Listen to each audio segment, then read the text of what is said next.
حضرت عبداللہ بن عباس رضی اللہ تعالی عنہما، ان سے ایک روایت ہے، اللہ اکبر کبیرہ، ان سے ایک روایت ہے، فرماتے ہیں کان نبی صلی اللہ علیہ وسلم یعوذ الحسن والحسین ویقول ان اباکما کان یعوذہما اسماعیل و اسحاق۔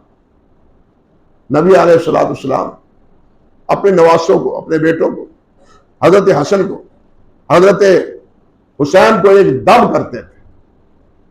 یہ دم نہیں آتا تو سب کو یاد کرنا چاہیے، اور آپ نے فرمایا کہ یہ دم ابراہیم علیہ السلام حضرت اسحاق اور حضرت اسماعیل کو کرتے تھے۔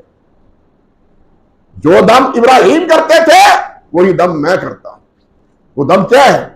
اعوذ بکلمات اللہ التامات من شر کل شیطان وہامہ ومن کل عین لامہ۔